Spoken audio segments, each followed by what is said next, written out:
I wanna know ya. Cameroon, Guinea-Bissau, Sierra Leone, gotta let me show ya. Nigeria, Bioko Island, Liberia, I wanna know ya. Cameroon, Guinea-Bissau, Sierra Leone, gotta let me show ya. Nigeria, Bioko Island, Liberia, I wanna know ya.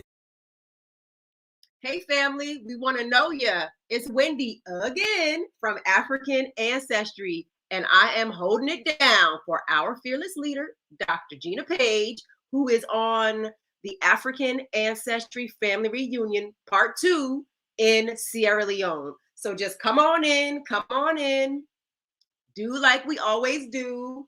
Rep your set, put where you from, where's all my Cameroonians at? I'm the Mafa people in Cameroon. Where are all my Sierra Leoneans? I am Temene of Sierra Leone. So where are you? Float your flags and come on in. So we have a great show for you. And Montreal Crawford, you are the winner. So we are, see, look, y'all, just come on in and you already know what to do. So let me show you. Montreal is the winner of the notebook trio. As you know, whenever you come on, the first few people who come on, the first person who says something who has not won before will win an awesome African Ancestry prize. So you have won the notebook trio. So congratulations, but come on in. I see we got Crew, Mende Temne, we got Juanita in, we got Wilbur who said, let's get this party started. So let's get the party started. What we need you to do is tag people who you think might be interested in this conversation. Let people know we're talking. Share it. Go onto your page and share the link that's going on Facebook so that everybody knows. So Rashida, you my cousin, because I'm Temene too.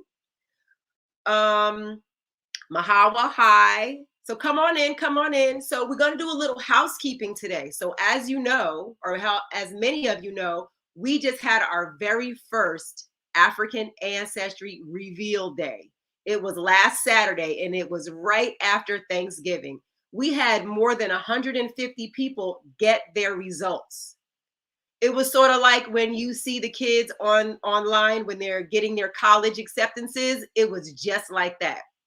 So if you were there, put the thumbs up. If you were there, let us know you were there. But we had an amazing time. And if you are a brand new African Ancestry family member, that is someone who has taken one of our tests, either the Patriclan test or the Matriclan test, then you are eligible to join the VIVIPs. Now, the VIVIP situation happens in the African Ancestry online community on Facebook. However, we just don't run people through there. We have to kind of like make sure that you're down with us, right? So what you need to do to join the African Ancestry online community. Now, mind you, there are over 7,000 people who are in the African Ancestry online community. And our girl, Ty Brooks, holds it down for y'all. And it's like a big family. So what has to happen is if you have already taken the test and you would like to join, you go onto the private African Ancestry page. You provide your test taker name and the 7-digit kit ID number. Now, if you got a letter, then you should be able to find that in the top section of the letter. So it's the test taker and the kit ID number. That's what you need to be able to submit to be a part of the AAOC. Also, you have to answer some membership questions, and it could take about 3 to 5 days because you guys come in hot and heavy. It's like a lot of people want to participate, a lot of people want to be down. So give Ty a little bit of time to make sure that she gets everybody in. And the other thing is we can't answer customer service questions there.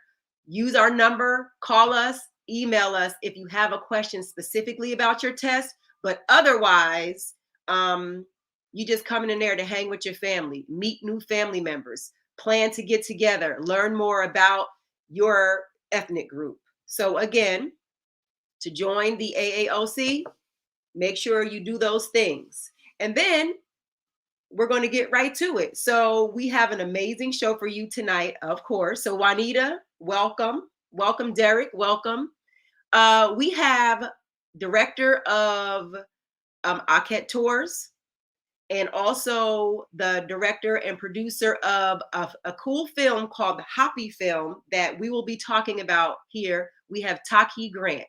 So let's welcome him on. Let's put up some globes. Let's put up some globes to welcome our brother here with us tonight. Good evening from Arlington, Texas. Welcome. Peace. Peace Yes, to Black Power. welcome. How's everyone doing tonight? Yes, everybody is great. Come on, y'all. Hey, Mary, come on, y'all. Put in your globes and let's welcome him the African Ancestry way. So, Taaqiy, thank you for joining us. You have an amazing film that I actually just viewed yesterday. And I too, and it's about, we'll talk about it, but it's about Kemet, which is Egypt, and the creation of the economic system and the government and how religion and all those things play a part. So African Ancestry family, December is all about identity and consciousness and giving and receiving. And so we're always talking about things to help us be more conscious. And we're also, since it's December and it's a holiday time where people gather with family sometimes and they give and receive, we wanted to offer you and give you some awesome information about finances and kind of give you a spin on how the government may have been formed and all of the ways that Africa is the blueprint to everything that we do here in the West. And so Taaqiy is going to break a little bit of that down for us. Welcome, everybody. Just keep coming on in, coming on in. Thank you for the love. So Taaqiy, I watched this film. Now, our brother, Anthony Browder, is who suggested that we have you on our show. So I traveled to Kemet with him in 2016, and it really changed my life. And so I know that you have a tour company, as we talk about Aket Tours, that you started in 1999, and you have traveled there and taken groups of people over the years. If you would mind telling us where you grew up and where did this come to you that this was something that you wanted to do? Well, first I want to say thank you, Wendy, and thank you for African Ancestry for having me on the platform, on the show. Also want to give a big shout out to a friend, colleague, a mentor, Anthony Browder, for suggesting I be on the show. Yes. And big shout out to everyone in the audience, everyone on your platform, all those who are watching. I grew up in New York City. I'm a native New Yorker, and my journey began with just being, I was fortunate, I would say, to be around African cultural information. I grew up in close proximity to one of the great institutions here, a place by the name of the African Portrait Theater. And it was this institution that gave me the connections with people like Dr. Leonard Jeffries, met Dr. Clark for the first, there he spoke, Dr. Milana Karenga, and many others at the African Portrait Theater. But the director was a close, I want to say, person I know. I was friends with his son, and we grew up and we would just be in and around the theater all the time. And being around that Blackness pretty much set the stage for me. Also have to mention that I was also fortunate to grow up in a home where African history was promoted. So a lot of the books was readily available just sitting around on the kitchen table. And a lot of times I would just see those books, but it wasn't until I turned maybe around 14, 15. So I started developing an interest for it. Okay. And the first book that I read was Destruction of Black Civilization. And for me, that set the stage because that gave me something, and I say this all the time, something I didn't have before, which is Black heroes. And it's so important for young Black people, young Black girls and boys to have Black heroes. Prior to that, my heroes did not look like me. They looked like everyone else. And ranging from Bruce Lee, Luke Skywalker, Hulk Hogan, just you name it, that's who they were. And these are people who I emulated, and these people I wanted to be like. So this is a story that we often hear too often in our society, but we have to raise our images. We have to raise our culture and our history, because it's not going to be seen on TV or in the movies or taught in schools. So either we're teaching it at home or we're teaching it within our communities. And this led me, learning who I am, led me on the path of where we are now. Okay. So we have a clip of HAPI. Is that how you pronounce it? HAPI, HAPI? Yes. Okay. So we have a clip that we would like to show, just a minute or two, so that everybody can get a feel of what it is. So let's roll the clip.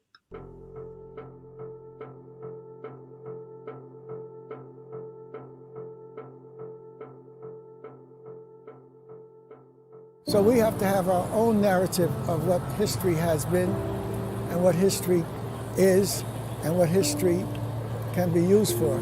As Dr. Clark, our great scholar, said it best, history can be our clock to tell us where we come from, what time it is, and where we need to go.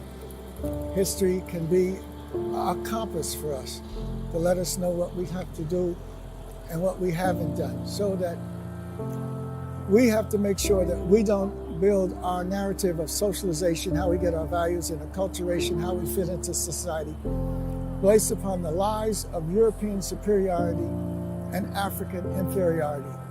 But we have to understand that we have suffered through a process of dehumanization, but our resilience and our strength has allowed us to rise. And we can say, as Maya Angelou said, "And still I rise." And African symbols of rebirth and resurrection, even after death and destruction, show that the Africans built into their culture a consciousness that out of death and destruction can come new life. And this is what is the lesson of HAPI, that there is resilience in the ecological systems of the earth, there's resilience in the human family on earth, and there's resilience in the mysteries of the universe, in the divine order of the universe that is not fully understood.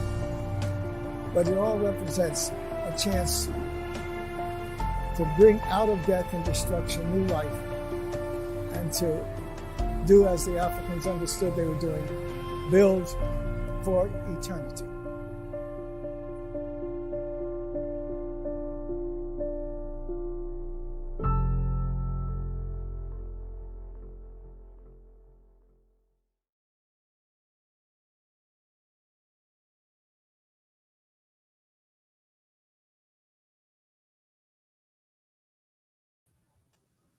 That's very powerful.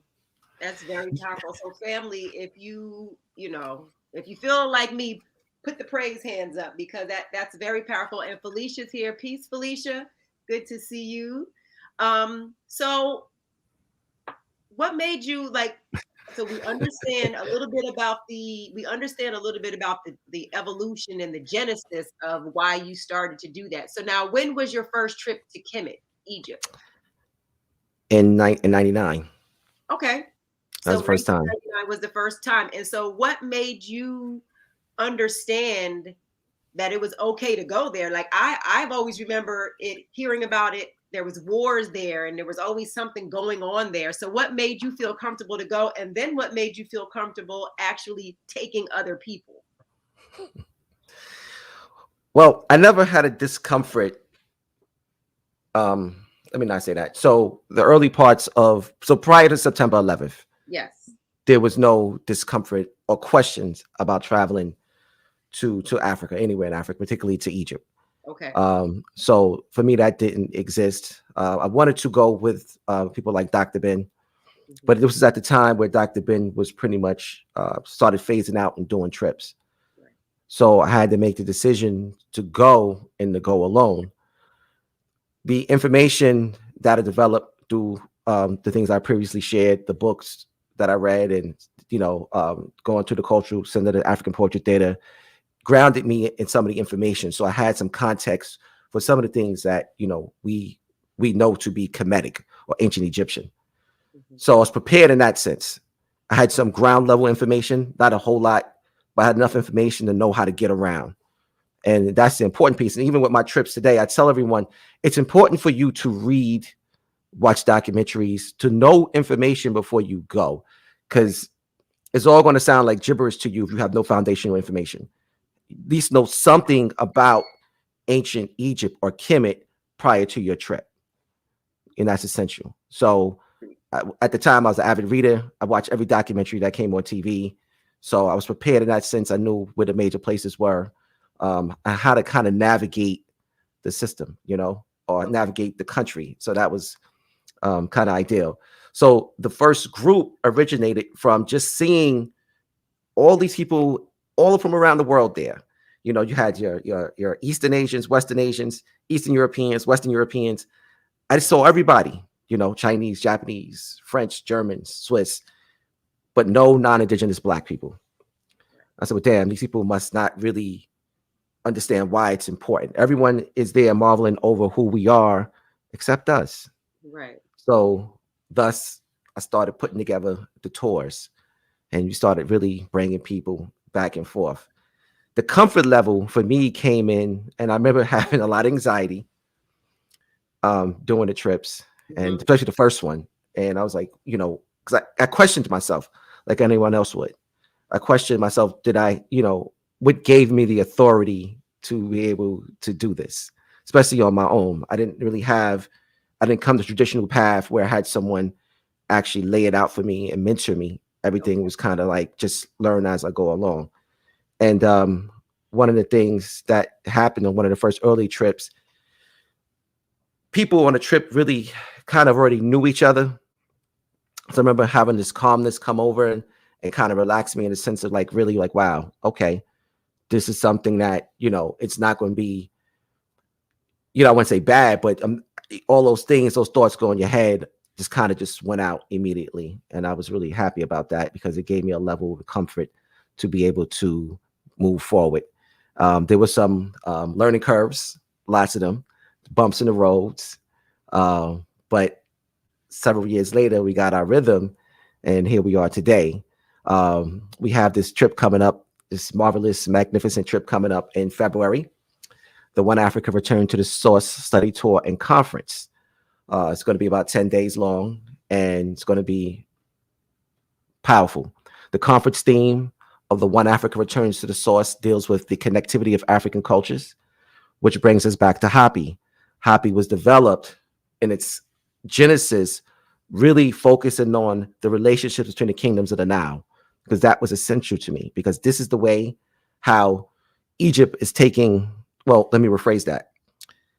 Egyptology is built on the premise of showing Egypt in the Middle East. So taking Kemet out of Africa, placing Egypt in the Middle East is how it's it's basically its discipline is founded in that. But once you connect the kingdoms of the Nile and you put Kemet and Kush together, we understand better just how important the relationships of the kingdom of the Nile was. And at the core of their relationships was economics. These two neighboring countries needed each other for their trade goods, and you're not going to have constant war with somebody. I'm just going to say it this way in an unelegant way. You're not going to have problems or beef with somebody you're getting money with. It doesn't work that way. If this is someone who you depend upon for goods that you want or goods that you need, you're going to make sure that they're okay. And history teaches that. But these are the things that they don't want to tell us. One of the things we highlighted in HAPI was the story of Harkuf. Harkuf was a governor of, let's say, the Aswan region, where the conference is actually going to be in February. And he was also someone who was responsible for the trade between the kingdom of Yam, which is Kush, and ancient Kemet. So Harkuf, on his many journeys back and forth between Yam and Kemet, was able to bring stuff back and forward, up to the point where Pepi II, who was a ruler at that time, was so astonished with some of the things he was doing. But on his journeys back south, he realized that there were other groups of people emerging in what we call the Middle Nile region that would either rob him and kill him for his goods. So the kingdom of Yam gave him an escort to escort him back through the Nile region up into Egypt. Now, this shows very important elements of history, it shows that these people, one, again, had a dependency upon each other. They're not telling us this. What they show you is that this I don't want to say the blacks versus the beige or other color, because they never want to actually define race when it comes to ancient Egypt. They always kind of skip around it. Right. And anything other than black. So they always try to make it seem as though these two neighboring countries had a war with each other. So the film started with the relationship, essentially unraveling the relationship of the kingdoms of the Nile. And that's why I called it HAPI. Okay. Because that is the common theme of the countries, right? So it was that led us to really start developing in the early stages. The economic piece came in when we realized just how important the economics of the relationship was, and thus economics on a global stage. Right. And then we realized you get into it further and further. Economics is what led to Nile Valley development from the beginning. It was the ecosystem of North Africa that essentially created Egypt or created Kemet. Because if it wasn't for, the Sahara Desert encroaching, people would not have migrated to the river valleys. Because we find civilization all throughout North Africa underneath the sand, right. The early kingdoms that were there. So as people begin to migrate toward the river valleys, bringing with them all their different understandings of culture and bringing it to this highlight of, or this apex of civilization that we call Kemet, came from an ecosystem development. It came from people moving for economic reasons. We need to understand economics is more than just money. Right. Right. So this is the whole human development the whole human development aspect really is founded on economics. So can you break down the themes? Because the ways that you put it in there, the three essential components are economics, politics, and culture. So can you talk about how that correlates to here in the West as well, and how you use it as a blueprint? So I can't take credit for that. I got to give credit to Dr. Leonard Jeffries. Okay. For coming up with what he calls the pyramid analysis, economics, politics, and culture. And every institution, every culture, civilization, empire has these three components. Yeah. Your economics is your productive, creative capability. Politics is your management capability. And culture is the deep values. Using the pyramid analysis of economics, politics, and culture, we're able to examine each aspect of history and determine who they were. What was their economics? What were their politics? And what was their culture? Now, just to take it to the West, or to answer your question, I like to use that framework to examine Black America and really kind of understand who we are. Now, by and large, we know Black Americans have about $1.2 trillion in spending power that we usually spend every year. If we put our money together, aggregated, we'd probably be the 16th most wealthiest nation on earth, which is extremely interesting. So, the economic piece is there. We know we have politicians that look like us, right? We have Black politicians. We just had a Black president 3 years ago. We have I guess some people would argue there's a Black vice president now, but one of the things we don't have that we're missing is a cultural imperative, which is a deep values. Thus, our economics and our politics suffer. Yeah. So the deep values and the culture gives us the framework for who we spend our money with, how we spend our money, how we do our politics and manage that money, how we do that politics and manage our lives. Right. So the culture, go ahead. Oh, so I was going to say, like, everybody's talking about now support Black business, right? That's like a big theme. And you're talking about we have potentially $1.6 trillion of spending power, and we could potentially be the 16th largest country if we were putting it in a box like that. And so does us supporting Black business, more and more and more, is that something that's helping to close the gap? Because I'm told that the Black dollar doesn't stay in the Black community, but for maybe 6 hours, and you can correct me, and where it stays in other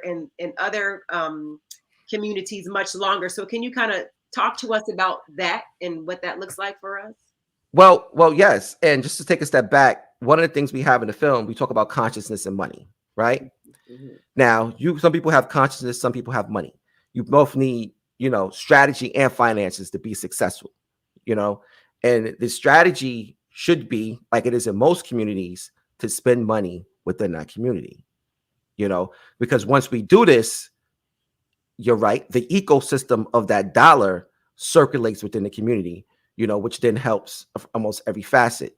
Dr. Claude Anderson wrote in Powernomics, he explains the understanding of economics and politics, how it works in relationship to the police department and shootings of unarmed Black men. And how this plays out. If you control the economics within your community, you then control the politics within your community, and the politics controls the police. So we have this understanding. We have the framework laid out by many of our greats. Dr. Amos Wilson, another one, A Blueprint for Black Power, which speaks about just the understanding of what the things we need to do to set ourselves on the right path. But these are things that we're struggling with. So from a fundamental standpoint, yes, we absolutely do need to support Black businesses. I guess more, and Black businesses need to hire Black people. Black businesses need to stay in Black communities, purchase real estate within those communities, and we need to take that as a framework to develop communities once again. Okay. Because we have neighborhoods but not communities. We have neighborhoods but not communities. Okay, yes. That's an interesting. I haven't heard that before. So let me ask you about your event that you're having in February. Can you talk about some of the people who will be there, and what's the theme, and what are you going to be talking about, and how having something in Aswan is going to help the brothers and sisters over here? So the theme of the conference actually answers that question, because the conference theme is One Africa Return to the Source. It speaks about the connectivity of African cultures. So I'm not just talking about the Africans in America, New York, Detroit, Chicago, what have you, but talking about the Africans, continental Africans as well, and Africans in the Caribbean, South America. We have Africans all over the world. So in fact, people are coming to attend this conference from all over the world. Okay. You have people coming from Brazil, people coming from Europe. You have people coming from within the continent. Of course, we have people coming from the United States. So it certainly is a worldwide conference. One of the things is in kind of unraveling or illustrating or articulating the connectivity is showing how we're all one, right? From a historical perspective, but also from a genealogical perspective, where the African ancestry comes in. We're all one people. We're connected to each other. The historians there, people like Dr. Thea Falobenga, Anthony Browder, Dr. Leonard Jeffries, Dr. Rosalind Jeffries, Dr. Wade Nobles, Dr. Vera Nobles, Mfudishi, Professor Smalls, Dr. Solange Ashby, and Asar Imhotep will use their African genius to show examples of how culturally we've always been connected. And also going back to we talk about the relationships of the kingdoms of the Nile. We can show the relationship between the kingdoms of Nile, but we're now showing relationships between East and West Africa. We're showing relationships using language to show a common thread between Wolof and Medo Neter. We're showing evidence between Medo Neter, the language spoken in ancient Kemet, to the Yoruba, to the Akaba and the Akwaaba Dal and the Ankh. These are all examples of African confluence, which they don't like speaking about. So that is the conference theme, but it doesn't just link East and West Africa. It links East, West Africa, the Americas, the continent, Europe, links all these things together. And it also matters for someone, today, because just going back to the consciousness piece, or with the cultural deep values come in, we don't have the cultural imperative because we don't know our history. Right. How Dr. Professor Small says our history removes the white man's mystery. Right. So once we have that in place, and just understanding who we are, we now have we have a better implementation of our money and our politics. Okay, so we talked about culture and politics, but what about spirituality? So can you talk to us about the tie between spirituality and economics, and how maybe not spirituality, maybe religion, maybe how religion ties into the creation of a government, and how it may be used against us? So the first part in terms of spirituality and economics is important because, again, we have to see economics as more than just money. Yeah. I use this example quite frequently, but our relationships with each other is based on economics, right? So people generally have fallen out with one another if they feel like they're not getting an even exchange for what they're giving out. That's Correct. economics, right? Mhm. We deal with each other we deal with each other using economic principles. In ancient Kemet, they referred to it as ma'at, and ma'at is the science of reciprocity, right? Mhm. So understanding how reciprocity works, you understand economics. Economics is based on barter and exchange, right? Correct. One of the quotes in HAPI is economics first starts with a relationship between people. You know what I mean? So people have a good relationship with each other. They deal with each other in a more economical way, a more fair way. You know what I'm saying? Mhm. So economics has always been there. We're just calling it something different, but understand that's all it is. You go to the store, you feel like you're not getting what you pay for, you have a problem. It's economics, right? It's the Right. same thing. Same principle is the same thing. So when we think of how things work between our relationship between us and the divine, it's an economic relationship. And if you go to Kemet on the walls, when you see what you're going to see is economics. You're going to see in general, in most cases, someone, the Netcheru or the principles, the divine principles, giving something to a king or queen or someone, and in return they're getting something back. Or you see an offering of some type that's being given to the divine principles, and in return you're giving life. They're giving you life back. They're giving you thousands of years life. They're blessing you in abundance from the offering that you're giving. There's also a term in ancient Kemet called the Hotep de Nasut, which speaks about on the offering on the behalf of the king. You know what I mean? So all these things that we've always had an understanding how economics worked, and our offerings was always based on that. The word itself, Hotep, that we use as a greeting, really in fact means offering. Oh, wow. So yeah, so Hotep is an offering table. If you draw it in the glyphs, it's not peace. It's actually an offering table. It's a table of offerings. So when you greet someone and you're saying Hotep, you're really actually saying you come to give them an offering. It's always been about economics. We just lost our way. Okay. We lost our way. So in terms of religion, it's been used against us in a religious sense because if you go back to, and I can't think of which pope it was, these are the people who were responsible in a sense for the early part of the slave trade between Spain and Portugal, the Pope dividing the world essentially in half between Spain and Portugal, giving one half to Spain, one half to Portugal, but also basically allowing or legitimizing the transatlantic slave trade based on religion. You know what I'm saying? But the economics understood what was coming out of it. And I always like to understand it through what we call the triangle slave trade, because the goods, the people that was then brought over to America, the goods that was manufactured in the States were then sold in Europe for profits. Okay. So, but that was all legitimized through the Catholic Church. So you're talking about let's bring another tie in here. Wall Street. I was looking at the part about Wall Street and how Wall Street was kind of created. Can you talk to us about its evolution and the origins of Wall Street, so that people who just hear, like you just hear the word on the news every single night, and we just see a whole bunch of people acting crazy on the stock exchange floor. But when I heard the origins of it, it was an eye opener. So let's share, because that's a part of the film. Right. So we have to also understand that it was a slave trade system, right? And in that system, there were certain entities that had to be created in order to finance or to ensure, the cargo of these ships, right?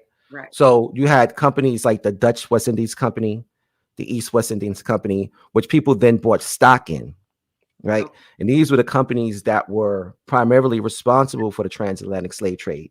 These are ones who created the ships. And now people were, or what they would call human cargo was on the ships. They had to be insured just in case something happens. So you have like your Lloyd's of London's now, who's responsible for ensuring a lot of the journeys, you know. And people here in America, the plantation owners also had deeds on, you know, their enslaved people. Right. So this system, I heard you use the word that people were mortgaged, like they had right, mortgages on people. right. Okay. Sorry about that. Yeah, yeah. So this system of, like you said, of mortgages, insurance, was created. Stocks was created, you know, to finance the outfit, the, you know, the development of the slave trade, and also the foundation of this country. Yeah. So the financial system itself was built on the slavery of African people, you know, because that's how it, you know, was developed. And like I said, people began to, because it was really the only business it was.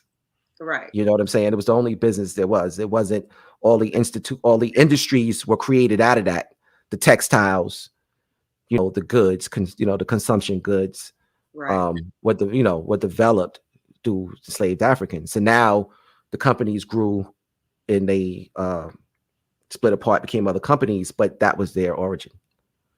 From the tea they drank to the tobacco they smoked, from the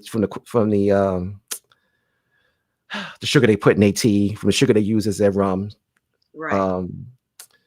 you know, from the cotton that was used for the clothes. Right. You know what I mean? All that came from the development of the slave trade. So I think that, you know, talking about the film, you talk about these concepts in the film. So how can people screen the film? Are you traveling around to show screenings of the film? How can people get in touch with you all to learn more, or to even go on the tour? Is it too late to sign up to go to Aswan to the tour? To your Okay. No, it's not too late, but okay. It's space close. is it's getting close. It's getting close. Space is Right. limited. They can go to, for those people who are interested in traveling us for the study tour and conference, which I highly recommend you do, because it's going to be an historical event. Having these type of minds together in one place, presenting on this information is going to be fantastic. Okay. Get your tickets. You can sign up, register for the tour at www.akhettours.com, AKHETTOURS. You can register right there on the website. For those people are interested in being a part of with us on the Happy City Tour, we have about 4 dates on our calendar, upcoming soon. This Sunday we'll be in the DC area. We're looking forward to that. We have a night of Black empowerment with none other than our esteemed elder African Anthony Browder. And the Happy team will be in DC at the Miracle Theater this Sunday at 7:30 p.m. Please come out and check that out. You can get your tickets there at hapifilm.com, HAPIFILM. The next weekend following DC, we have the screening in Atlanta, Why the Black Dollar Matters. Please come out, check that out. If you're in Atlanta area, Saturday, December the 11th, 6:30 p.m. at the Riverside Epicenter. We also, right now, we still have Connecticut on the roster, Saturday, December 18th at the Bijou Theater, Bridgeport, Connecticut. And we will be ending our tour in Houston, Texas, on Sunday, January 9th. Those are the 4 dates. Tickets are available. You see, you have it up there on the screen, hapifilm.com. It's going to be an amazing night, amazing panels, discussion. The film in itself, I was telling us to Wendy before we came on live, is actually 3 films in one. We deal with the ancient Kemetic piece. We deal with the piece of, let me say it this way. Happy is 360 degrees. It starts where we are now, right? Then we go back in time and we examine who we are and how economics was developed. Then the film then moves forward in time, touching on the economic foundation of Western Africa, which came from the trans-Saharan trade, where you have the emergence of great West African kingdoms like Songhai, Ghana, Mali, flourished from this trade network in North Africa, the trans-Saharan trade.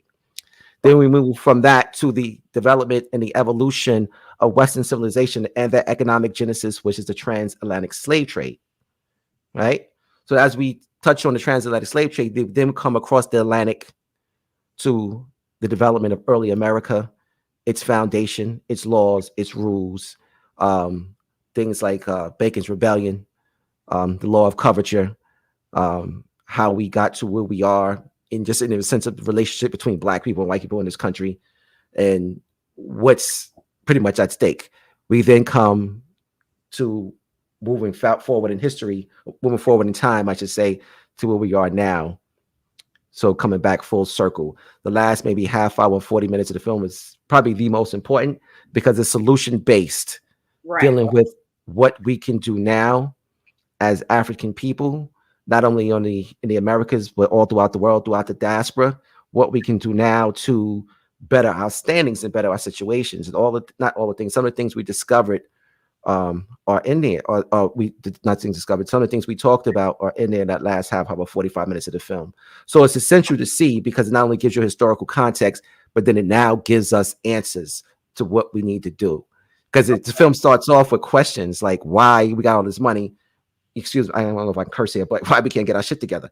So once you see those questions early on, there's something proposed by Professor Smalls.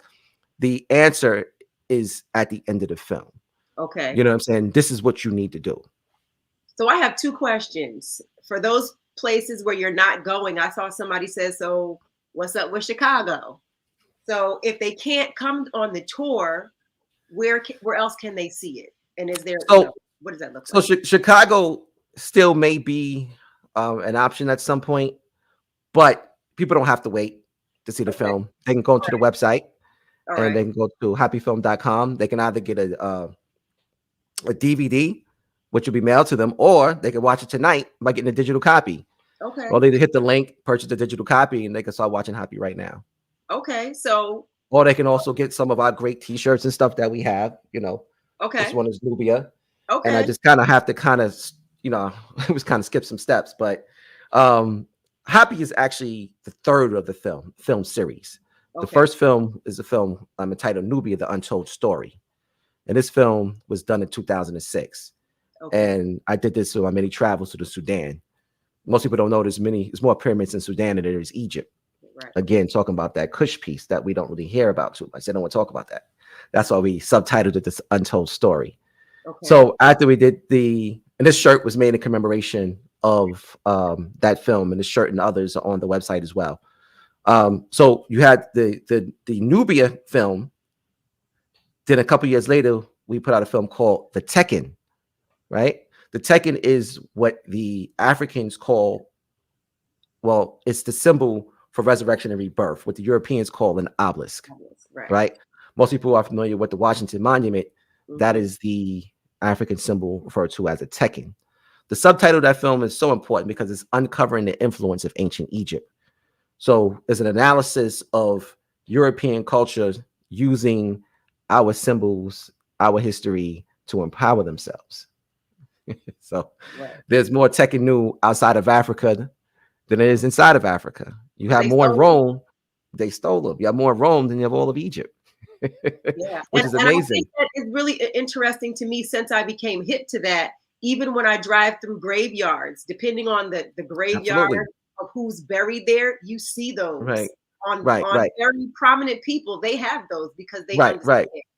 They do understand, right? Because it represents resurrection and rebirth. So and it goes to, the Asarian drama. But one of the things that amazed me, and I put it in HAPI, was the fact that One World Trade Center in New York City, the new World Trade Center, is designed like a Tekken. Mm-hmm. Even so much as the architect said it himself, I designed this building as an obelisk to commemorate the events of September 11th. Right. See, they know. We just don't know. So we just don't know. So, we don't know our history. Which goes back to your question. Which goes back to your question about why is this important to know? Yeah. We got to know our history.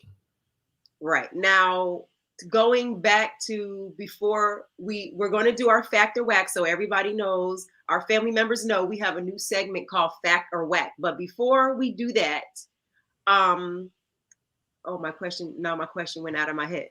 So let's go straight to Fact or Whack, Rolando. So Fact or Whack. So we asked Taaqiy to give us some questions to ask you all. We're going to test our test our family members. You guys always, you're so good. What we're going to do is ask the question and have you put in the chat whether it's the fact or whether it is whack.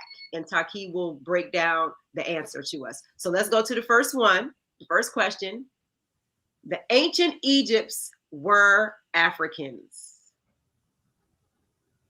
Come on now. Is that fact, family, or whack? Or whack? And make us proud. Make Dr. Gina proud. What do you think? What do you think? The ancient Egyptians were Africans. Okay. It was almost, I don't know. What do you think? So Mary Ellen says whack, Mary Smith and a few others say fact. And Dealing the Raw is all caps facts with exclamation point. So what's the answer? Taaqiy, what's the answer? Fact. I'm sorry. Yes, it's a fact. Undeniably a fact. All right. So the next slide. Dealing the Raw says big time facts. All right. So it's a fact. And in 1974 at the Cairo Symposium, Sheikh Anta Diop performed a melanin dosage test on the royal mummies, proving that they were African. So, I mean, yeah. So we don't always believe that, you know, that people that are there, those are just the people who came and conquered it. And even me visiting Kemet and going there, when people say they're going, I'm like, make sure you on the right tour. Just like when we say, if you take an African ancestry test or people are taking a test, make sure you're taking the right test, because you want to make sure you're getting the actuals and the factuals. So make sure you're on the right tour if you decide to go, because you want to get this information on the Africans who were there, who were the indigenous people. Okay, so we have one more. So come on, family, show us again what you got. Christopher Columbus discovered America. Fact or whack? Just type it in the chat. What do you think?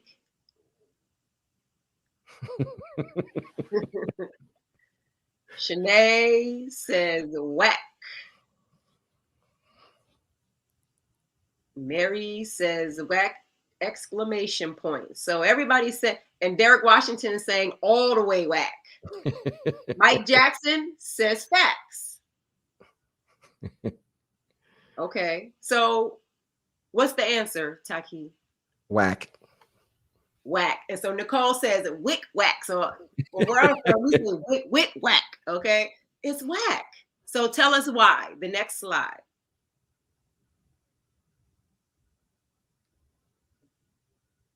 There's overwhelming proof that shows Africans were sailing the Atlantic to America well before Columbus made his maiden journey. And for those of you who are familiar or who are not, check out the book They Came Before Columbus by Ivan Van Sertima. So those were some good ones. I think you were a little easy on the family, though. You made it a little too easy for them.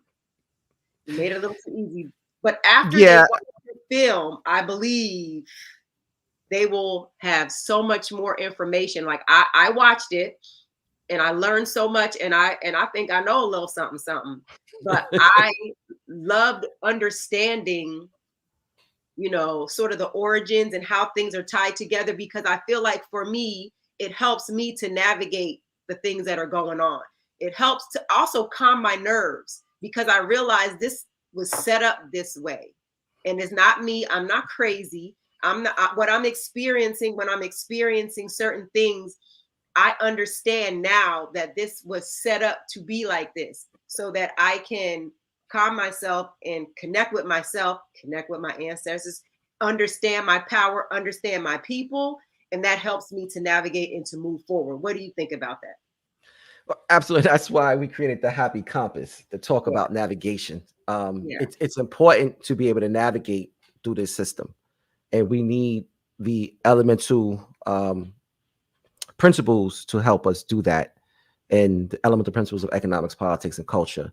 And once we understand the importance of each one and how they really function, you know, what culture is, the history the deep values, the cultural imperatives, all these different things, and just the knowledge of who we are, looking in the mirror and loving that person that you see. Yeah. And the economics, understanding economics is more, when you understand economics from the framework of just being good to each other, it changes the dynamic. You know, when you understand, you know, your prayers and how they work, it changes the dynamic. Because as African people, we've always had a very special relationship between ourselves and the divine. Absolutely. You know, we're the first ones to speak of God, Mm-hmm. first ones to speak of the creative forces. So we understand the importance of offerings. We understand the importance of communication, because that's what it is. An offering is a form of a communication. We understand that we need to communicate with the forces higher than ourselves. You know what I mean? So these are things we use. And you talk about politics. Politics is just management, you know? And how do you manage these things? How do you manage your economics? How do you manage yourself, you know, primarily? How do you use things to make yourself a better person? Right. So we wish you all the best on your tour coming up, on the Yeah, actual domestic tour here with the film. We wish you yes. all the best in Aswan with all the master teachers who will be sharing and imparting information, and I'm sure you'll bring it back. So now what's next for you? Well, two questions. What is the legacy that you would like to leave with your films and with your work? So that's why I got started. Okay. Just to, I think it was, I got to give a shout out to all those who've been a big part of this journey thus far. Start off with, you know, my partner, Karan Felicia Harden. Definitely one of people who were responsible for helping me produce the films on the, you know, behind the scenes people, Tahuti Films, Robbie Gay, Veronica Kidd, Michael Drake, people who were really instrumental in just the production of the three films so far. For me, the legacy began with reading, you know, books like Structures of Black Civilization and also Nonviolent Contributions to Civilization. Mm-hmm. And me asking myself, what's going to be my contribution? Mm-hmm. You know, what's going to be my legacy? How am I going to help? You know, how am I going to make a, you know, just help us in getting to that next point or getting to that next station, almost like the Underground Railroad. Yeah. You know, the places they call stations, you know, station masters, they had their conductors, so forth. But getting our people to that next station so we could just keep moving forward. It's in the struggle, but we're definitely on a victorious path, as Dr. Leonard Jeffries always says. Mm-hmm. And this victorious path is one that we have to continue the work. A lot of our greats are, some of them made their transitions, others, you know, so they're elders and they're of age, and we have to keep passing that torch along in the African tradition. Absolutely. Well, thank you for your time. We appreciate your wisdom, and, you know, family, please support. Just go to HAPI Films and HAPIFilm.com and download or order it. Just get it as a part of your library. Show it to your family. Show it to your children. I'm bringing my 19-year-old on Sunday so that she can understand what this looks like for her. Also, consider taking our quiz to find out where you're from. We talked about knowing who you are and where you're from. You take our African ancestry quiz or take the test if you haven't taken the test yet to get a good understanding of who you are. So Taaqiy, thank you for your time. I'm going to put you back in the green room. Don't leave yet. Okay. I'll put you back in the green room. One moment.